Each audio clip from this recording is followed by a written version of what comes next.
I'm Lee, 28, female, and my live-in boyfriend just told me that if I didn't like his constant flirting, I should just leave the apartment we shared. He had no idea that I was his landlord, and I was about to take his advice. His words, meant to be the final, crushing blow in an argument he was determined to win, echoed in the sudden silence of our living room. They weren't just a challenge. They were a key, unlocking a door I hadn't realized I was ready to walk through. He saw it as him putting me in my place. I saw it as a beautifully wrapped gift, permission. Our story, like many, didn't start with ultimatums and eviction notices. It started with a smile. I met Cole at a downtown coffee shop 2 years ago. I was buried in spreadsheets on my laptop, a typical Tuesday for a data analyst, and he was the charismatic bartender from the place next door, grabbing a coffee on his break. He was magnetic. He had a bright, confident energy that seemed to pull everyone into his orbit. He told me my concentrated frown was cute, and instead of being annoyed, I found myself laughing. He was 26, worked as a bartender to pay the bills, and was pouring the rest of his energy into becoming a fitness influencer. His ambition was attractive, and his charm was undeniable. Our first few months were a whirlwind. He made me feel seen in a way I hadn't before. My life was numbers and patterns, quiet and orderly. His was people and energy, loud and exciting. He brought a wonderful chaos to my calm. When his lease was up 6 months into our relationship, it felt natural to suggest he move into my 2-bedroom apartment. The rent was reasonable for the area, and I told him we could split it, which would be cheaper for both of us. He was thrilled. He signed the lease documents online through the property management portal, never once looking closely at the holding company's name, L&M Property Holdings. If he had, it wouldn't have meant anything to him anyway. The secret I kept from him, from everyone but my best friend Maya, was that L&M stood for Lena and Marcus, my late grandparents. They had bought this small, 6-unit apartment building in a quiet, tree-lined neighborhood back in the 70s. They'd lived in one unit and managed the others themselves, pouring their life savings and their love into the brick and mortar. When they passed away, they left it to me, their only grandchild. Their lawyer helped me set up the management company to handle the official business, allowing me to remain anonymous. It wasn't about deceit, it was about protection. My grandparents had taught me the value of hard work and genuine connections. I wanted to build a life with someone who loved Lee, the data analyst who enjoyed quiet nights and nerdy books, not Lee, the property owner who could offer a life of ease. So I paid my share of the rent to my own company, and Cole paid his. It was the perfect cover. For a while it was perfect. But slowly, cracks began to form in the foundation, and they all stemmed from his bottomless need for external validation. It started small. When we'd go out to dinner, he'd lay the charm on our waitress so thick it was suffocating. I'd be sitting right there, trying to tell him about my day, and he'd be leaning into the aisle, flashing a high-wattage smile at the waitress, asking where she was from, complimenting her necklace. The first time I mentioned it bothered me. "What? I'm just being friendly," he'd said, looking genuinely confused. "It's part of my job to be good with people. Besides, being nice gets you better service. You should try it." He framed my discomfort as social awkwardness, and I, wanting to be the cool, understanding girlfriend, let it go. Then his social media presence began to grow. His aspiring fitness influencer status went from a hobby to an obsession. His phone was a permanent extension of his hand. His posts were an endless stream of workout videos, progress pictures, and motivational quotes. I was proud of his dedication, but the networking that came with it felt off. His comments section was filled with women posting heart-eye emojis, and his replies were always a little too personal, a little too flirtatious. "You're building a great community," I told him one night, trying to be supportive while gently probing. "I did notice you get a lot of, very enthusiastic comments." He laughed it off. "That's the brand, babe, engagement. I have to reply to everyone to keep the algorithm happy. It's just business." But I saw the direct messages he'd leave open on his phone. "Hey, thanks for the love on my post.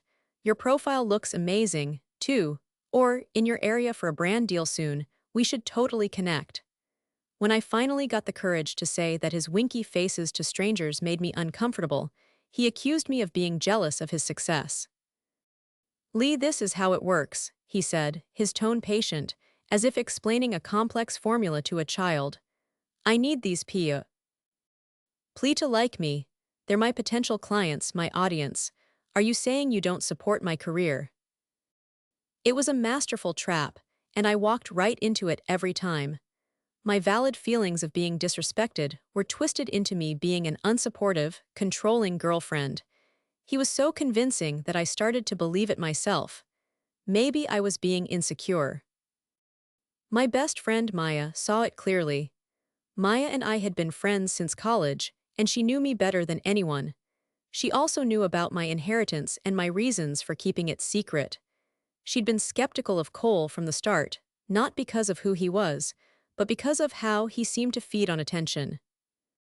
About a year into our relationship, the three of us went to a street festival. I went to grab us some lemonades, and when I came back, I found Cole with his arm casually draped around the back of Maya's chair, leaning in close, telling some animated story. Maya had a polite but rigid smile plastered on her face. She looked visibly uncomfortable.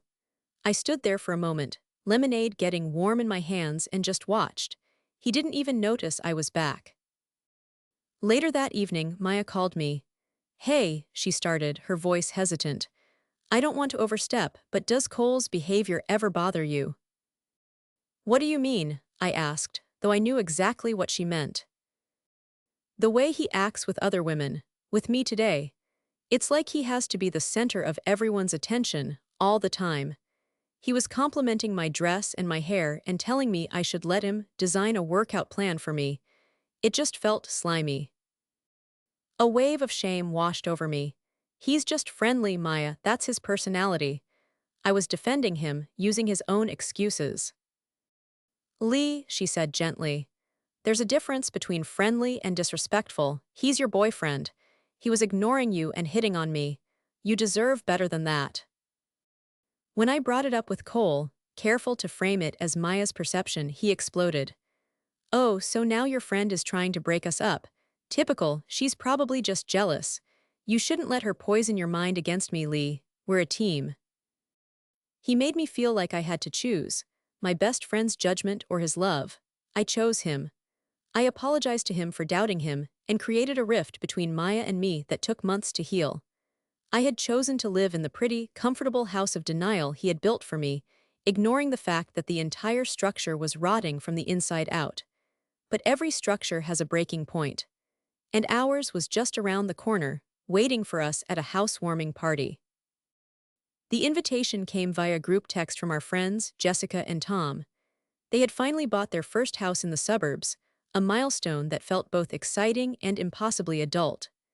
The housewarming party was set for a Saturday night, and I had been looking forward to it all week. I imagined a night of celebrating our friends, of catching up with people we hadn't seen in a while, and foolishly, of feeling like a normal, happy couple with Cole. I bought a new dress, a floral wrap dress that made me feel pretty, and I felt a flicker of the old excitement I used to feel before a date night with him. Cole was in high spirits as we got ready. He was meticulously styling his hair in the bathroom mirror, flexing his arms to check his reflection in the glass. He was wearing a tight-fitting black shirt that showcased the results of his endless hours at the gym. Gotta make a good impression, he said, winking at me in the mirror. Jess and Tom know a lot of people in the fitness industry. This is a prime networking opportunity. My hopeful mood deflated slightly. I had hoped for a night off from the brand. I wanted a night with my boyfriend, not with Cole, the aspiring influencer. Still, I pushed the feeling down and smiled. You look great, I said. Let's just promise to have some fun tonight, okay, for us? Of course, babe.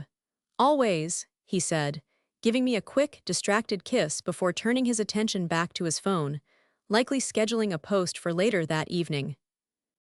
The party was in full swing when we arrived. The house was beautiful, filled with the warm chatter of friends and the smell of catered barbecue. For the first 30 minutes, things were fine. We mingled together, holding hands as we congratulated Jessica and Tom. I felt a sense of relief wash over me. Maybe tonight would be different. Maybe he would remember that he came with me. Then I saw the shift. It was as subtle as a change in the wind. A woman I didn't recognize, with long blonde hair and a laugh that was just a little too loud, walked into the kitchen where Cole was grabbing a drink.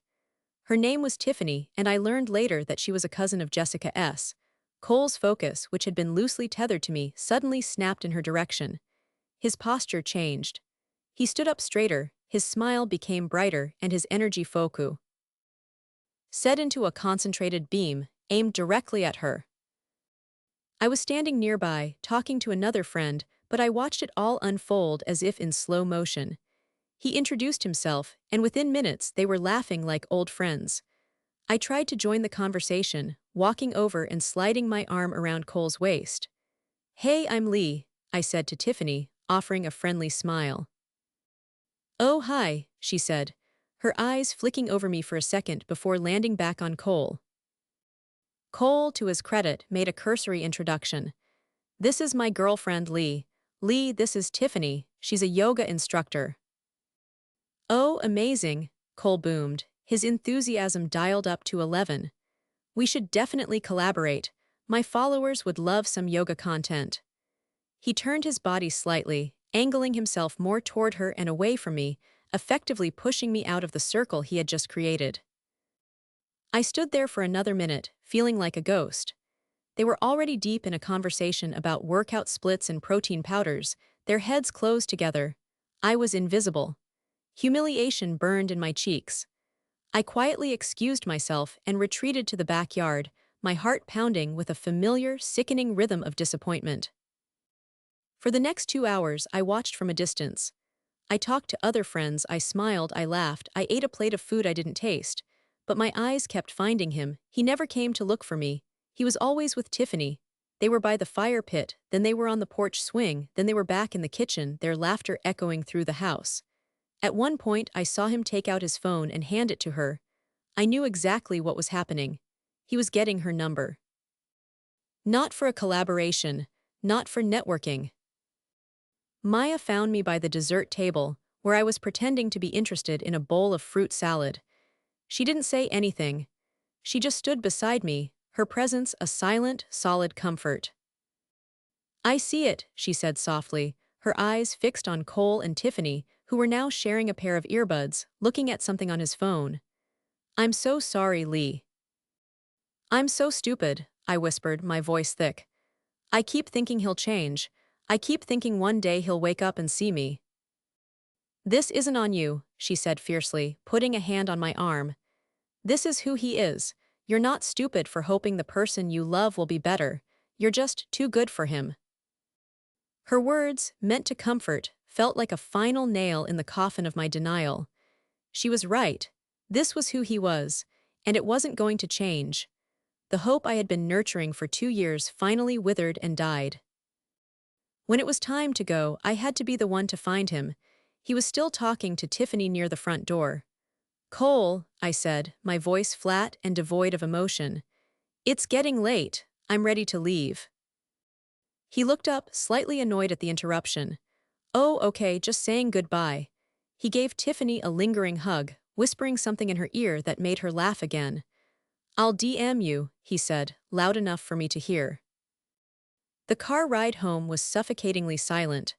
The windows were down, but I felt like I couldn't breathe. The 20-minute drive felt like an eternity. He had the radio on, humming along to some pop song, completely oblivious to the storm raging inside me. Or maybe he wasn't oblivious. Maybe he just didn't care. I waited until he had parked the car in our assigned spot in the garage beneath our building. I couldn't have this conversation in a moving vehicle. I needed to be on solid ground. I turned to him as he cut the engine. The only light came from the dim, yellow glow of the garage lamps. "I was really hurt tonight, Cole," I began, my voice surprisingly steady. He sighed, a heavy, theatrical sound. "Oh boy, here we go, what did I do now?" "You know what you did," I said. "You ignored me all night to flirt with another woman. You made me feel like I wasn't even there." "Flirt? I was networking. Tiffany is a professional connection. I told you that. Why do you always have to turn everything into something ugly? You take my ambition and you try to make it seem cheap." Getting her number while I watched from across the room was not networking, I said, my voice rising slightly. Telling her you DM her was not business. You were disrespectful to me and to our relationship. You did it in front of all our friends. It was humiliating. You're being dramatic, Lee, he scoffed, finally turning to look at me, his face a mask of indignation. You're just insecure, that's the real problem here. You can't handle it when I talk to other women. The accusation, the same one he always used, didn't sting this time. It was just noise. Empty words from an empty man. I unbuckled my seatbelt. Let's go upstairs, I said coldly. We're going to finish this conversation. The breaking point had been reached. Now it was time for the fall. The elevator, right up to the 4th floor, was silent and heavy. Cole stood with his arms crossed, staring at the floor numbers as they lit up his jaw tight. I stood on the opposite side, clutching my purse, my mind eerily calm. The storm of emotion, the hurt, the humiliation, the sadness had passed. In its place was a cold, quiet clarity. It was the kind of clarity you get after a high fever breaks, when the world comes back into sharp, unforgiving focus. He unlocked the apartment door and strode in, dropping his keys into the ceramic bowl on the entryway table with a clatter that sounded like a gunshot in the tense quiet. He didn't turn on the main lights, leaving the living room bathed in the soft, ambient glow of the city lights filtering through the large windows. Okay, let's get this over with, he said, turning to face me. He leaned against the kitchen counter, adopting a posture of casual defiance. What else do you want to yell at me about? I'm not going to yell, I said, my voice even. I walked past him and set my purse down on the dining table. I'm going to talk. And for once, you are going to listen. Not to argue, not to defend yourself, but to actually hear what I am saying. He rolled his eyes. Fine talk. This isn't just about tonight, Cole. Tonight was just the latest example of a pattern of disrespect that I am no longer willing to accept. I started to pace slowly, not out of nervousness, but to keep the energy moving, to keep myself from getting stuck. When we go out, you flirt with the waitstaff. You say it's about being friendly, but it's really about getting a reaction, about feeling admired. You do it right in front of me, and it makes me feel small. Oh, so I'm not allowed to be nice to people who are serving us. That's ridiculous, he cut in. I didn't say that. I said listen, I replied, my voice sharp enough to make him pause. On social media, you exchange flirtatious messages with dozens of women. You call it networking and brand building. You hide behind business terms to justify behavior that you know is inappropriate for someone in a committed relationship. When I tell you it hurts me, you call me insecure. Because it is insecure, he shot back, his voice rising. It's my career, Lee. It's how I'm going to make something of myself. Something you, with your stable corporate job, probably can't understand. The jab about my job, the very job that paid for the roof over his head in more ways than one, was a low blow, but I let it slide off me. It didn't matter anymore. And tonight, I continued, my voice unwavering, tonight you spent 3 hours attached to a woman you just met. You didn't check on me, you didn't include me, you didn't even seem to remember I existed until I told you I was ready to go home. You did that in a house full of our friends. You embarrassed me, and you embarrassed yourself. I stopped pacing and faced him directly. The issue isn't that you talk to other women, Cole. The issue is that you require their admiration to feel good about yourself. It's a hunger that never seems to be satisfied, and you are so focused on feeding it that you are starving our relationship. I am tired of being made to feel like I am not enough. My words hung in the air between us. I had laid it all out, plainly and without hysteria. I had given him the unvarnished truth. I watched his face, waiting for a flicker of understanding, a hint of remorse. I saw nothing. His expression hardened. He pushed himself off the counter and took a step toward me, his stance aggressive. You know what I'm tired of, he said, his voice low and menacing. I'm tired of this constant complaining, this constant criticism. I can't do anything right by you. You say you want me to be successful, but the moment I do what it takes, you try to tear me down. You're the one who's not enough, Lee. You're not supportive. You're a weight holding me down. Each word was meant to wound, to make me crumble. And a year ago, even a week ago, they would have. I would have dissolved into tears, apologizing for my feelings, desperate to fix what he had broken. But tonight was different. I didn't crumble. I just stood there, my calm resolve acting as a mirror, reflecting his ugliness back at him. My silence, my refusal to take his bait, seemed to make him even angrier. He was losing control of the narrative, and he couldn't stand it. He threw his hands up in exasperation. You know what? I'm done with this conversation. I'm not going to change who I am. I'm a friendly, outgoing guy. That's what you liked about me in the first place. He took another step closer, his voice dripping with condescension, and delivered the final, fatal blow. If you don't like my flirting, if you don't like who I am, the door is right there. He pointed dramatically toward the front door. And that was it, the click, the moment of absolute, irreversible clarity. The universe, in its strange and hilarious wisdom, had handed me perfect line, the perfect exit cue. He thought he was issuing an ultimatum, a final power play to shut me up for good.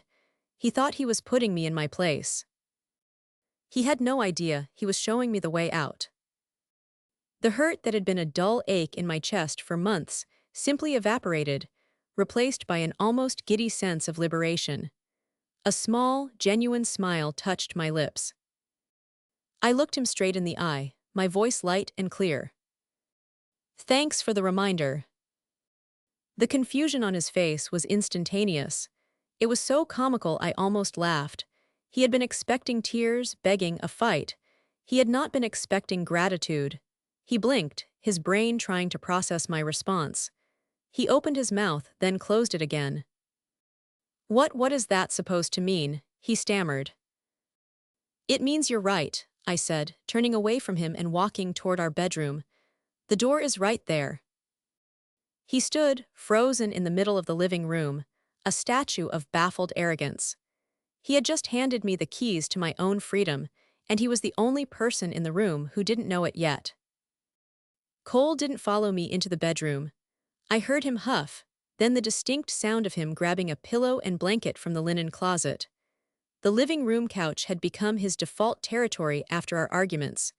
He likely assumed this was just another night in the Cold War, that by morning I would have thawed, and we would fall back into our toxic routine. He couldn't have been more wrong. I lay in our bed, on my side of the mattress, and for the first time in months, I didn't cry myself to sleep. I lay there wide awake, my mind buzzing with an energy that was entirely new. It wasn't anger, it was purpose. The secret I had guarded so carefully felt less like a burden now and more like a tool. My grandparents, Lena and Marcus, had been practical, loving people. They had built their life in this building, and they had left it to me with a simple instruction in a letter from their lawyer. Use this to build a life that makes you happy and secure, Lee. Don't let anyone jeopardize that. For 2 years, I had let Cole live in my secure space while he actively made me unhappy. I had dishonored their gift. Tonight, that would end. I stared at the ceiling, the plan forming in my mind with the clean, logical precision of a data model. There would be no more arguments, no more pleading for respect. There would only be quiet, decisive action. I must have eventually fallen asleep, because I was woken by the sound of Cole's alarm at 7:00 a.m. I heard him moving around the apartment, the shower running, the blender whirring as he made his morning protein shake. He was getting ready for his bartending shift.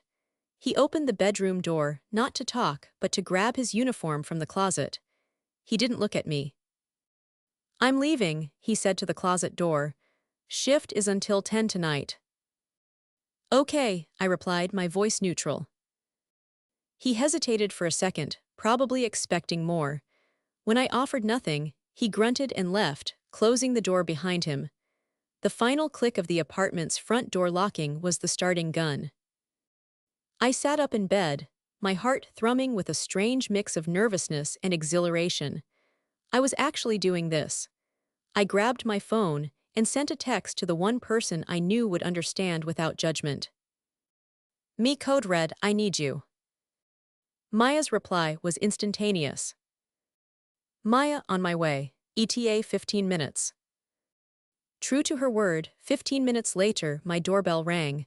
I let her in, and she immediately wrapped me in a hug. She didn't ask what was wrong. She just held on for a moment. He said it, I said into her shoulder. He said if I didn't like it, the door was right there. She pulled back, her eyes searching mine. They weren't filled with pity but with a fierce, supportive fire. "So we're walking through it?" she asked. I nodded, a real genuine smile spreading across my face.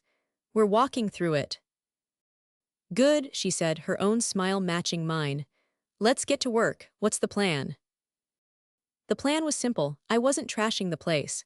I wasn't seeking revenge in that way. I was simply removing myself. We started in the bedroom closet. I pulled out 2 large suitcases and began methodically taking my clothes off their hangers. It was a surreal experience.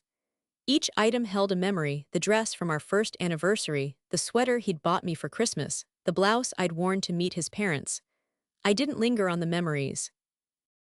I folded each item neatly and placed it in the suitcase. It wasn't a sad act of separation, it was an audit. I was taking my assets and leaving the rest. Maya was a whirlwind of efficient energy. She packed my books from the shelves, my toiletries from the bathroom, my photos from the frames. We worked in a comfortable silence, a silent understanding passing between us. This wasn't a breakup, it was an extraction. We left the furniture, the television, the kitchen appliances, the art on the walls, much of it we had bought together, but I considered it a small price to pay for a clean break. I wanted him to come home not to a scene of destruction, but to a scene of quiet, undeniable absence. A space that was half empty, a life that was half gone. By noon, my life was packed into 4 suitcases and 3 boxes, stacked neatly by the front door. The apartment felt cavernous and strange. His things were all still there, but they looked lonely, out of place without my things beside them. Now came the most important part. I sat down at the dining table with my laptop and my phone. I took a deep breath and called the number for Mr. Henderson, the lawyer who managed the legal affairs for L&M Property Holdings. He was a kind, elderly man who had worked with my grandparents for 40 years. He knew the whole story. "Lee, my dear, how are you?" he answered warmly. "I'm well, Mr. Henderson, thank you," I said, my voice all business. "I'm calling because I need to take action on one of my units. Unit 4B. "Of course, what do you need?" "I need to terminate the tenancy of one of the occupants," I said, the words feeling both strange and powerful. "The lease is co-signed by myself and my partner, Cole Miller.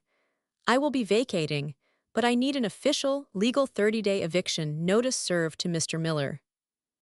There was a brief pause on the other end of the line.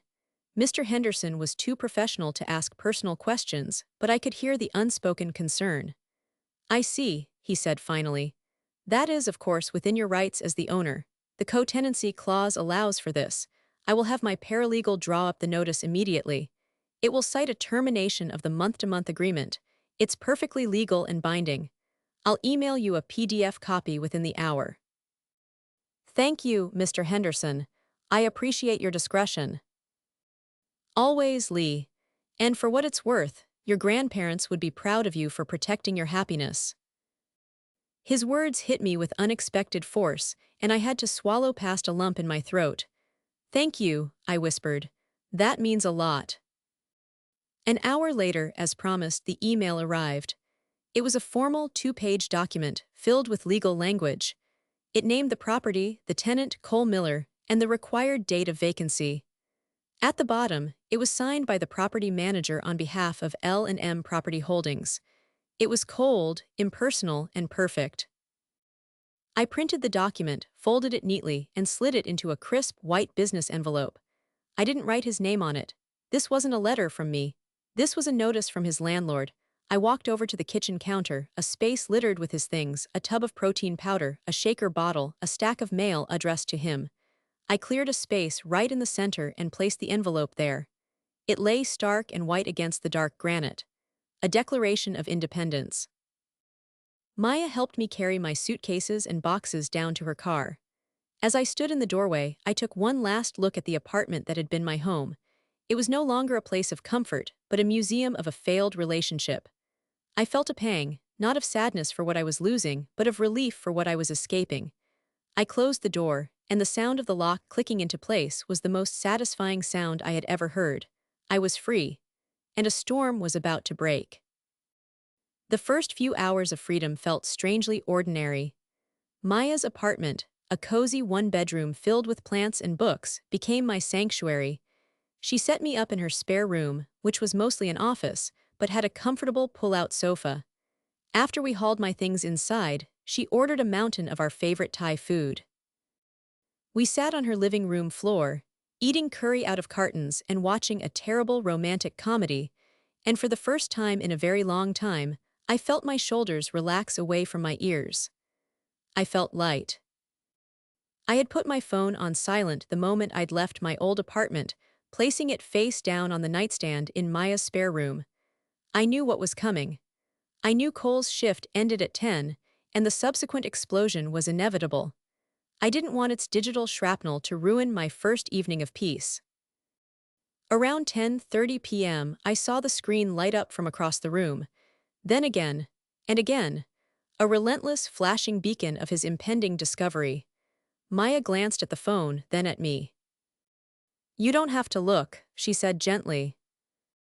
"I know," I replied, taking another bite of pad see ew.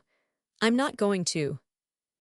But even though I wasn't looking, I could vividly imagine the scene unfolding back at what was now solely his apartment, at least for the next 30 days.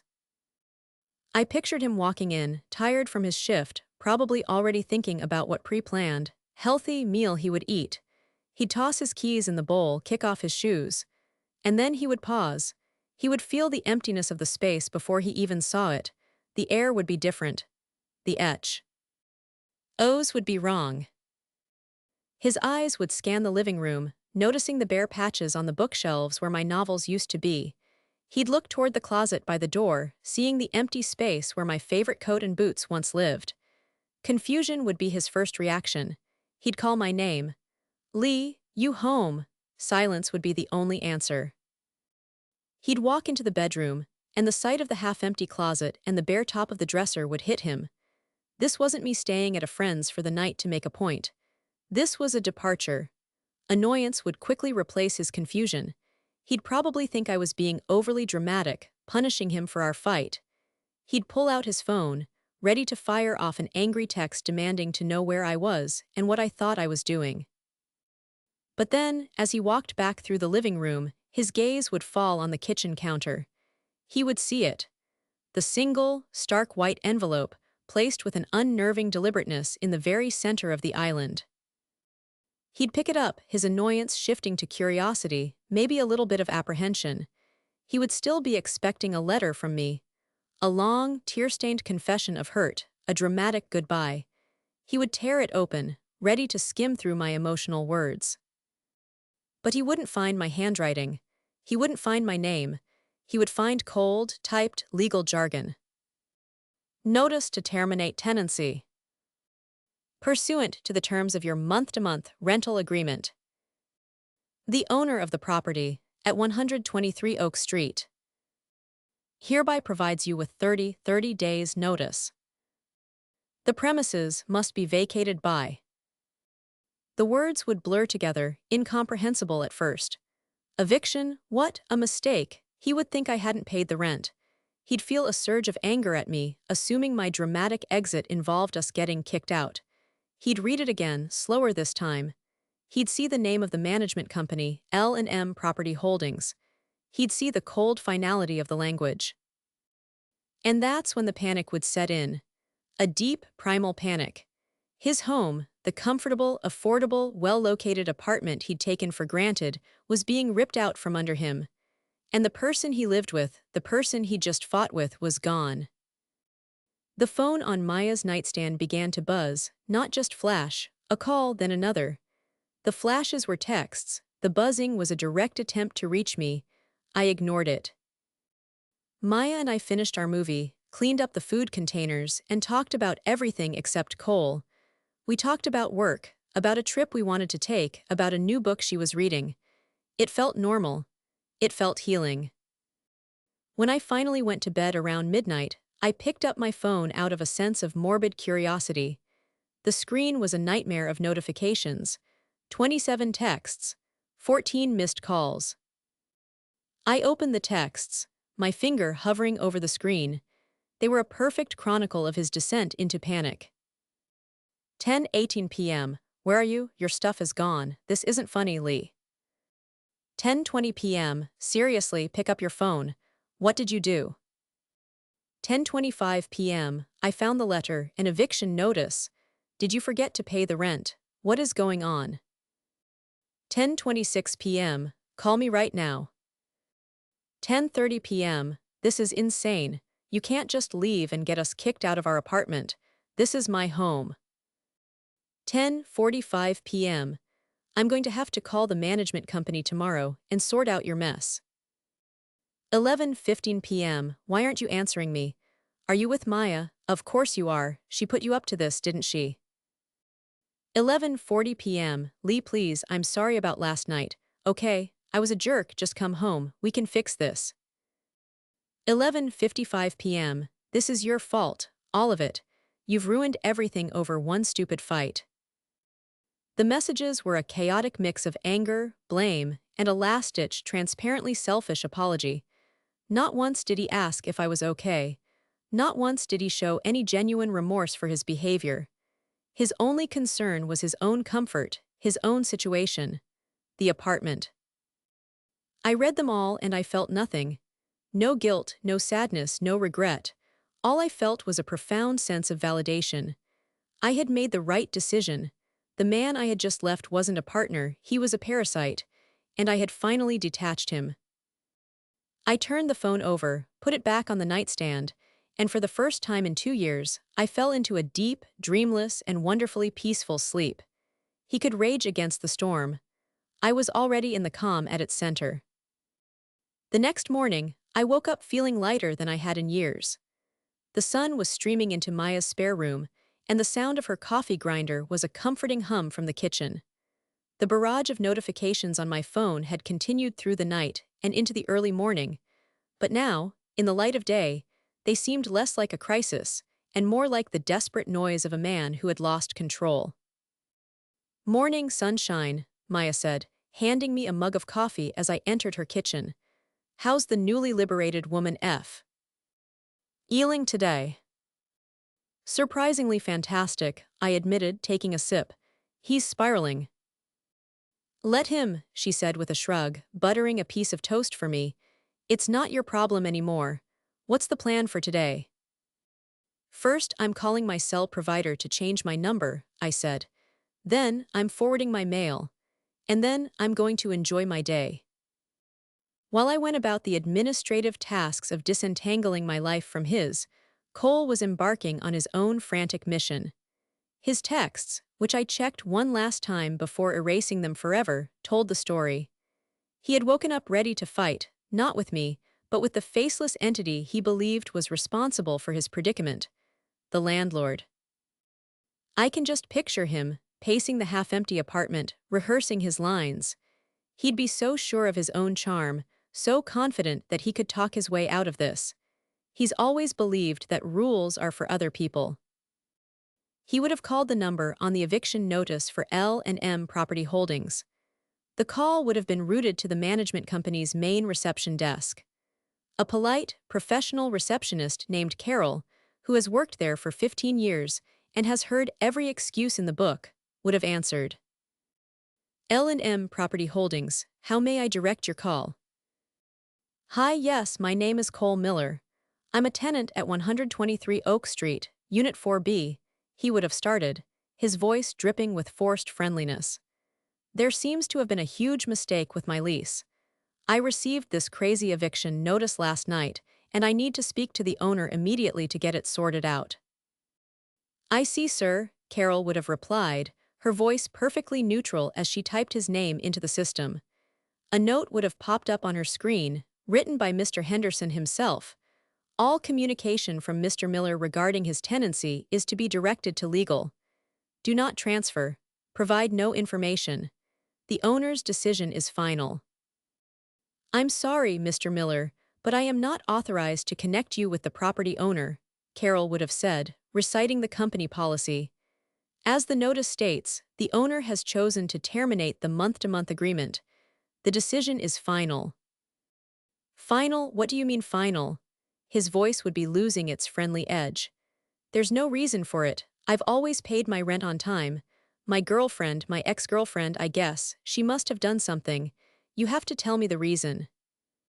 Sir, we are not required to provide a reason for terminating a month-to-month tenancy with 30 days' notice. It is a no-fault termination, she would have explained, her tone unchanging. If you wish to dispute this, you will need to do so in writing and address it to our legal department. But I can tell you that the owner's decision will not be changing. This is unbelievable. I want to speak to your supervisor. I want to speak to the owner. He'd insist, his voice growing louder, more demanding. I am the office supervisor, sir. And as I said, the owner does not take direct calls from tenants. It is our policy. Have a nice day, Mr. Miller. And she would have hung up. The professional, impenetrable Stonewall would have driven him crazy. He was used to being able to smile and charm his way through any situation, to talk his way out of any consequence. Being met with a calm, bureaucratic no would have been like punching a brick wall. Frustrated and powerless, he turned to his next tactic, mobilizing public opinion. He started calling our mutual friends. Jessica, from the housewarming party, called me around lunchtime. "Hey Lee, are you okay?" she asked, her voice full of concern. "I just got the weirdest call from Cole." "I'm fine, Jess. Better than fine, actually," I said. "What did he say?" "He was frantic. He said you left him and that you two are being evicted. He was going on and on about how you must have messed something up with the rent and now you've disappeared and he's being unfairly kicked out of his home. He was trying to make you sound, I don't know, unstable." This was his narrative. I was the crazy, emotional woman who had ruined his life over nothing. "None of that is true," I said calmly. "We broke up because he has been disrespecting me for 2 years, and I finally had enough. I moved out, that's all." "And the eviction," she pressed gently. "That's a private matter between him and the landlord," I said, choosing my words carefully. "The truth is, Cole's own actions led to this. I'd appreciate it if you didn't engage with him. He's just looking for people to take his side." "Okay," she said, her relief audible. "I thought it sounded off. He was trying to paint you as the villain and it just didn't feel right. We're on your side, Lee. We all saw how he was at the party." That call was a turning point for me. His attempts to slander me, to rewrite history, weren't working. Our real friends, the people who had actually been paying attention, saw through it.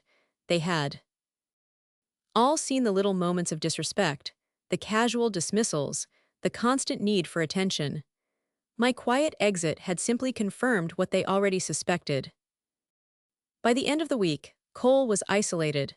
His frantic calls to friends had slowed to a stop as he found no sympathy. His attempts to contact the management company were continually rebuffed. He was trapped in a half-empty apartment, surrounded by the ghosts of a life he had torpedoed, with a legal deadline ticking down. For me, that week was one of renewal. I found a new apartment, a sunny one-bedroom in a different neighborhood. It was smaller than the old place, but it was all mine. Maya helped me shop for new furniture, and we had a blast picking out things that were entirely my style, no compromises.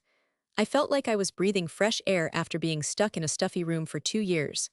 I had my new phone number, and only my closest friends and family had it. The silence was golden. The only communication I had regarding Cole was a brief email from Mr. Henderson, informing me that Mr. Miller had sent a rambling, angry letter to the legal department, which was being ignored.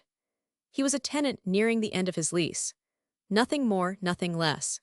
His entitlement, the very thing that drove him, was utterly useless against the quiet, firm machinery of the law and the unyielding boundary I had finally set. 3 weeks had passed, 3 weeks of blissful, uninterrupted peace. I had moved into my new apartment, and it was starting to feel like home. I had unpacked my boxes, hung art on the walls, and bought a ridiculous number of plants. I was building a life that was quiet, calm, and entirely my own. The 30-day notice period for Cole was nearing its end. I hadn't heard from him, or about him, since that first week of fallout. I assumed he was scrambling to find a new place, facing the harsh reality of the city's rental market without my subsidized rent to cushion him. Then, one evening, I received an email from an address I didn't recognize. The subject line was simply, "Please, Lee." My finger hovered over the delete button. Maya would have told me to trash it without reading, but a part of me was curious. I needed one final, definitive moment of closure. I needed to see this through to the very end. I opened it. It was from Cole. He had clearly created a new email address just to contact me. The tone was completely different from his frantic texts. It was subdued, apologetic, and reeked of desperation. "Lee, I know you don't want to talk to me. I know I messed up. I've had a lot of time to think in this empty apartment, and I realize everything you said was right. I was a terrible boyfriend. I was disrespectful and selfish, and I took you for granted. I've been looking for a new apartment, and it's impossible. I don't know what I'm going to do. I know I don't deserve it, but I'm begging you for one last chance to talk. Not to get back together, just to talk, to apologize properly. Please. Just meet me for coffee, for 10 minutes, that's all I ask." I read it twice. Was it possible he had actually changed? Had this experience truly humbled him? A small, naive part of me wanted to believe it, but the data analyst in me saw the pattern. The apology was sandwiched between statements about how hard it was to find a new place. His remorse seemed directly proportional to his level of inconvenience. Still, he deserved to be faced, and I deserved to say my final piece. I replied with 2 words, when and where. We agreed to meet the next afternoon at a neutral coffee shop, one we had never been to together. I arrived a few minutes early and chose a small table in the corner. When he walked in, I was struck by how different he looked. He wasn't the preening, confident influencer I knew. He looked tired, defeated. He saw me and gave a weak, hesitant smile. "Hey," he said, sitting down opposite me. "Thanks for coming, really." "You have 10 minutes, I said, my voice polite but firm. I wasn't his girlfriend. I wasn't even his friend. I was a person he used to know, granting him a final meeting. "Right," he said, looking down at his hands. "Okay, look, everything I said in the email is true. I was an idiot. I heard the words coming out of your mouth that night, and I just refused to listen. Seeing all your stuff gone, it was a wake-up call, a brutal one." He looked up at me, his eyes pleading. "I'm so sorry, Lee, for everything. For the flirting, for making you feel small, for being so obsessed with my image that I ignored the best thing in my life." The apology was good. It hit all the right notes. The old me would have melted, but the new me sat there, calmly observing, processing the data. "I appreciate the apology, Cole," I said honestly. "I hope you mean it." "I do," he insisted, "and that's why I need your help, one last time." And there it was, the pivot. "I can't find a place," he said, his voice dropping into a conspiratory. I'll whisper. "The rents are insane and everywhere requires a huge security deposit. I don't have that kind of money right now. My lease is up in a week. I'm going to be homeless." He leaned forward, his eyes wide. "You have to help me. Can you just call the landlord, the property management company, just explain that it was a big misunderstanding. A lover's quarrel. Tell them you're fine with me staying. Maybe they'll let me sign a new lease. Please, Lee, you've always been so good at fixing things. Fix this for me." I stared at him. After all this, after 3 weeks of thinking, he still saw me as his fixer. He still believed the world revolved around him, that my role was to smooth over the consequences of his own actions. He hadn't changed at all. He had just learned to use a different script. The last flicker of sympathy I might have had for him died. In its place, a cold, final resolve settled in. I had planned to just listen and leave, but he had given me the perfect opening. He deserved to know the full truth. He deserved to understand, unequivocally, how thoroughly he had orchestrated his own downfall. I took a slow sip of my water. I set the glass down gently. I looked him directly in the eye, my expression unreadable. "I can't call the landlord, Cole," I said, my voice perfectly calm. His face fell. "Why not just one call?" Because, I interrupted, leaning forward slightly, I am the landlord. The confusion on his face was a sight to behold. It was even better than the night he'd pointed to the door. He blinked, his brain short-circuiting as it tried to process my words. What? What are you talking about? That's not funny. I'm not trying to be funny, I said. My grandparents were Lena and Marcus, L&M Property Holdings. They bought the building a long time ago. They left it to me when they passed away. I kept it a secret because I wanted to be with someone who valued me, Lee, not my assets. I wanted a real partner. Congratulations, Cole. You failed the test in spectacular fashion. I watched as the color drained from his face. The dawning horror in his eyes was absolute. Every piece clicked into place for him in a cascade of terrible understanding.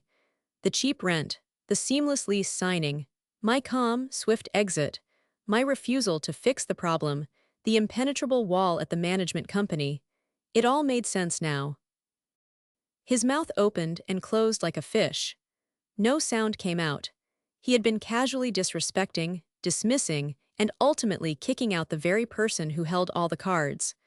The door he had so arrogantly pointed me toward was, in fact, his own, and I had just politely held it open for him. You, he stammered, speechless. Me, I said, finishing his thought. I stood up, grabbing my purse. Your 10 minutes are up. You have 1 week to vacate the premises, as per the legal notice. I'd suggest you focus your energy on packing. I turned and walked out of the coffee shop without a second glance. I didn't need to see his reaction. I didn't need to hear another word. I had said everything that needed to be said. The final line of code had been written. The program was complete.